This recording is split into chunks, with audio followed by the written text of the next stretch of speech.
एक बाल तेजी से खींचा और खींचते से उस बाल को तोड़ दिया। जैसे ही बाल टूटा, टूटते से उस बाल में से आवाज आई, हे कृष्ण। क्या आवाज आई है? जम के बोलो, हे कृष्ण। बस बाल खींचा और उसमें से आवाज आई, हे कृष्ण।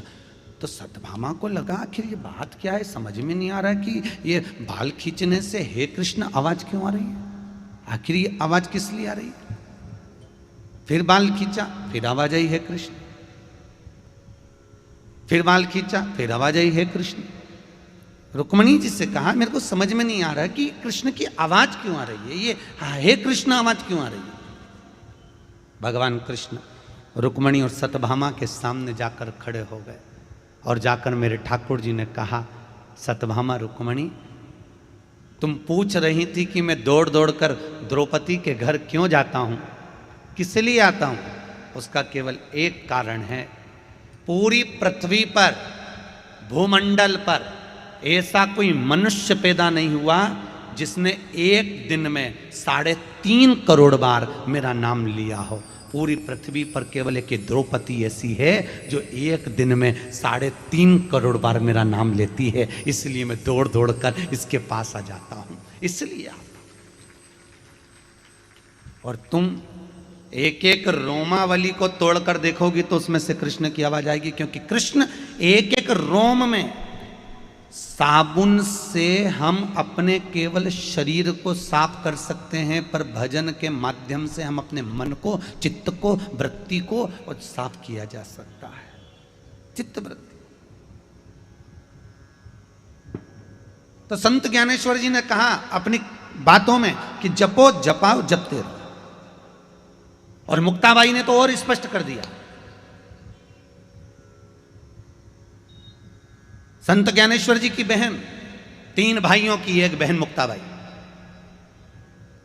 एक दिन नामदेव जी से बोली, चलो नामदेव काशी चलते हैं। नामदेव जी ने कहा, काशी जाके क्या करेंगे। संत ज्ञानेश्वर बोले, दुनिया का सारा सुख तो काशी में ही है, जहां विश्वनाथ वहां पर आनंद ही आनंद है, चलिए हमारे साथ पहुंचो। चले, चल दिए। संत ज्ञानेश्वर, नामदेव और संत मंडली सब मिलकर चल दिए काशी, और काशी जा रहे हैं भगवत स्मरण करते करते, भगवत नाम जप करते करते, भजन करते करते काशी जा रहे हैं, भगवत नाम। हर हर महादेव शंभो, काशी विश्वनाथ शंभो। हर हर महादेव शंभो, काशी विश्वनाथ शंभो। हर हर महादेव शंभो, काशी विश्वनाथ शंभो। हर महादेव शंभो, काशी विश्वनाथ शंभो। हर हर महादेव शंभो, काशी विश्वनाथ शंभो। संत ज्ञानेश्वर, मुक्ताबाई संतों के साथ, नामदेव के साथ जा रहे हैं। कहाँ जा रहे हैं? काशी। हर हर महादेव शंभो, काशी विश्वनाथ शंभो। हर हर महादेव शंभो, काशी विश्वनाथ शंभो। हर हर महादेव शंभो, काशी विश्वनाथ शंभो। हर हर महादेव शंभो, काशी विश्वनाथ शंभो। काशी विश्वनाथ शंभो। हर हर महादेव शंभो। काशी विश्वनाथ शंभो। हर हर महादेव शंभो। काशी विश्वनाथ शंभो। हर हर महादेव शंभो। काशी विश्वनाथ शंभो। हर हर महादेव शंभो। हर हर महादेव शंभो। काशी विश्वनाथ शंभो। हर हर महादेव शंभो। काशी विश्वनाथ शंभो।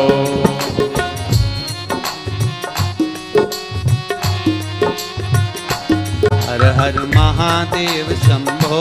काशी विश्वनाथ शंभो। हर हर महादेव शंभो। काशी विश्वनाथ शंभो। काशी विश्वनाथ शंभो। हर हर महादेव शंभो। काशी विश्वनाथ शंभो। हर हर महादेव शंभो। काशी विश्वनाथ शंभो। हर हर महादेव शंभो।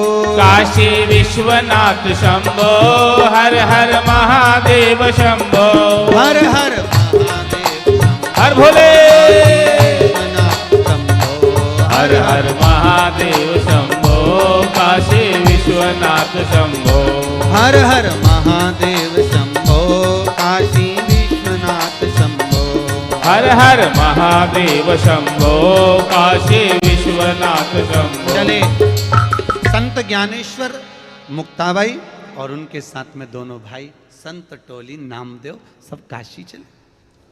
अब मंत्र जाप की महत्वता देखिए, मंत्र जाप की मूलता देखिए, मंत्र जाप का स्मरण देखिए, मंत्र जाप का नियतता देखिए। चले पहुंचे, काशी दर्शन करे विश्वनाथ के, भजन किया, स्मरण किया, जहां जाते थे वहां नाम कीर्तन करते थे, नाम कीर्तन करे चले।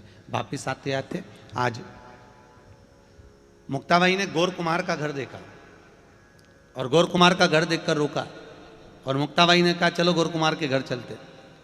और पहुंचे गोरा कुमार के घर जाकर मुक्ताबाई ने गोरा कुमार से एक बात पूछी, गोरा कुमार में एक बात बताओ कि पक्का हुआ मटका और कच्चे मटके को तुम कैसे पहचानते हो?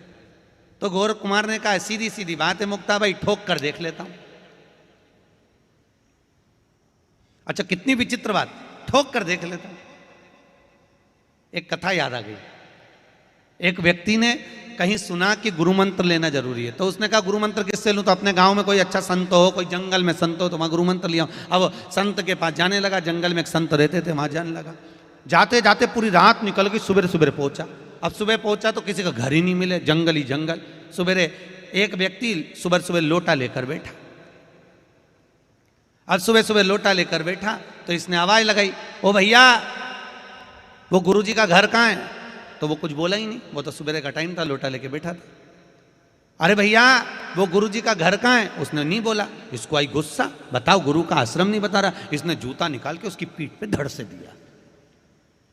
अब पीठ पे मारा और चले गया। आगे गया तो वो आश्रम मिल गया जहां वो जा रहा था, वो आश्रम मिला और वहां पहुंचा, भैया गुरुजी हैं? तो उन्होंने कहा गुरुजी आते होंगे, अभी आ रहे होंगे, अभी आ रहे होंगे। इतने में गुरुजी आ गए। अब जैसे गुरुजी आए तो ये मुंह छुपाए। गुरुजी बोले क्या नाम है तेरा? नाम बताया तो मुंह तो दिखा। अरे मुंह दिखा ना। क्या करने आया? तो क्या गुरु मंत्र लेने आया। तो मुंह तो दिखा। नहीं दिखाऊंगा। तो इतने में गुरुजी ने अपने चेलों से कहा जरा इसका कपड़ा हटा। और चेलों ने जो कपड़ा हटाया, इसको देखा तो चरणों में पड़ गया, गुरुजी क्षमा करना। गुरुदेव ने कहा हुआ क्या? आप सुबह सुबह लोटा लेके बैठे थे, मैंने जूता फेंक के मार दिया। मुझे नहीं मालूम था कि आप गुरु हो, मैं मंत्र लेने आया हूं। तो गुरुजी बोले उसमें कोई बड़ी बात नहीं है। हमारी माँ हमको बचपन में कहती थी कि मटका खरीदने जाओ तो उसको बजा कर देखो। तो कोई बड़ी बात नहीं है, तू भी तो गुरु करने के लिए आया, इसलिए गुरु को ही बजा के देख लिया। उसमें कौन सी बड़ी बात, तूने बजा के देखा, उसमें कोई बड़ी बात नहीं।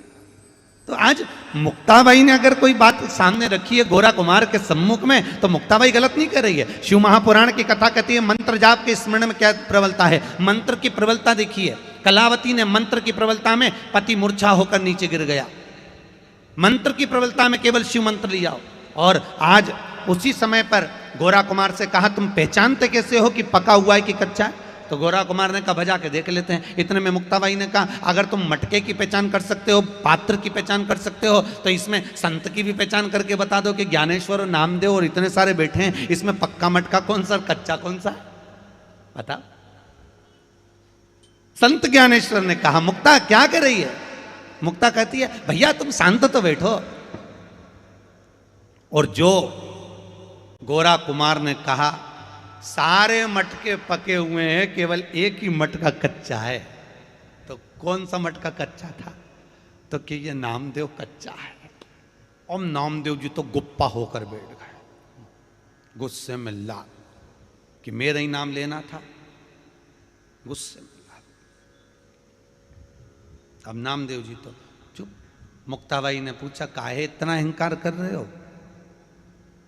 अगर जीवन में तुमने मंत्र लिया होता तुम्हें काशी ले जाने का केवल एक ही कारण था, मुक्ताबाई बोल रही है, तुम्हारे मंत्र जाप में, स्मरणता में प्रखरता आना चाहिए। केवल मंदिर जाने से कुछ नहीं होगा, वही शिव महापुराण कथा कह रही है, मंदिर जाने पर कुछ नहीं होगा, मंत्र की जाप को, मंत्र स्मरण को, मंत्र भजन को तुम्हें बढ़ाना पड़ेगा, जपना पड़ेगा। जपाओगे तब जाकर जीवन तरेगा। तो मुक्ताबाई के चरणों में नामदेव जी पड़ गए। तुम बताओ कि मैं मंत्र किससे लूं, मैं मंत्र में गुरु बनाऊं तो बनाऊं किसको?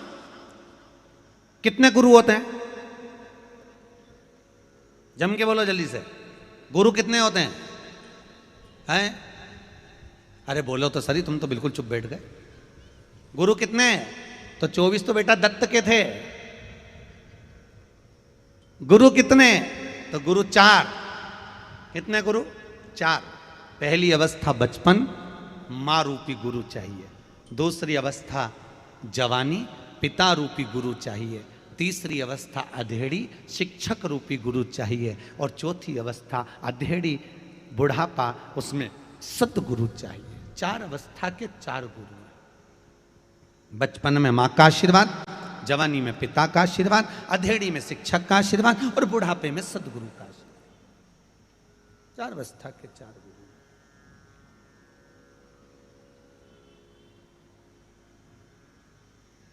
प्रथम गुरु है मां, पहला गुरु। और मां बेटे को सतमार्ग पर चलना सिखाती है, मां बेटे को गलत मार्ग पर चलना सिखाती है। ये मां है। मां बेटे को सतमार्ग पर चलना सिखाए, मां बेटे को गलत मार्ग पर चलना सिखाती है। केवल एक मां होती है जो बेटे को झूठ बोलना सिखाती है। मायके से थोड़ा सा सामान लेकर जाती है, अपने कमरे में अलमारी में बंद करके धर लेती है। मायके से लाई हुई सामान, अभी छुट्टी में जाएगी, सब तोक के लिए आएगी, खूब सारे सामान लेके आएगी मायके से, और सब अपनी अलमारी में रख लेगी। और सास को भी नहीं बताएगी, किसी को नहीं, बस मायके से लाई, अलमारी में रख दिया। और रोज सुबह सुबह अपने बच्चे को निकाल के दे देगी, चुपचाप से ले खा ले। और टॉफी खाए, दादी पूछे तो कह देना पड़ोस वाली आंटी ने दिया, कोई पूछे तो कहना पड़ोस वाली आंटी ने दिया। पड़ोसन का नाम लेना, मम्मी का मत नाम, नानी का मत लेना, चुपचाप रहना। और ये मत बताना अलमारी में रखा है। बच्चे को झूठ बोलना सिखा। दादी ने पूछा क्यों रे, क्या खा रहा है? टॉफी। कहां से आई? पड़ोस वाली आंटी ने दी। बच्चे को झूठ बोलना सिखा दिया। बच्चे को झूठ बोलने की आदत मां ने डाल दी, और ऐसी आदत डाली जब बच्चा बड़ा हो गया, शादी हो गई, और शादी होने के बाद पत्नी आ गई। पत्नी को लेकर घूमने गया सोलापुर। सोलापुर में पत्नी को साड़ी पसंद आ गई। पति ने से कहा ले लूं, पत्नी ने, तो पति ने कल ले ले। घर चलेंगे और मम्मी पूछेगी तो पति ने कहा कह देना मायके से मिली है। जो मां ने अपने बेटे को सिखाया था, बेटे ने अपनी पत्नी को सिखा दिया। और मां को मालूम है कि अभी सोलापुर गए थे तो साड़ी खरीद के लाई है, फिर भी मां नहीं बोल सकती क्योंकि उसने कह दिया मायके से, क्योंकि मां ने ही तो सिखाया था कि जब दादी पूछे तो कह देना पड़ोस वाली आंटी ने दिया, अगर कोई पूछे तो कह देना पड़ोस वाले ने दिया। जब बच्चे को आपने झूठ बोलना सिखाया और वो बच्चा आपके सामने झूठ बोल रहा है तो आपको बुरा लगना ही नहीं चाहिए। फिर काहे को बुरा लगे? फिर काहे को धापो की बाई की तरह बैठ जाए मुंह फूला के? क्यों बुरा लगे? तो तुम्हें लगना चाहिए कि हमने सिखाया। प्रथम गुरु है कौन? जम के बोलिए, मां। दूसरे नंबर का गुरु है पिता। तीसरे नंबर का गुरु है शिक्षक। चौथे नंबर का गुरु है सदगुरु महाराज। ये 4 गुरु हैं 4 अवस्थाओं को तारने के लिए है महाराज। 4 अवस्था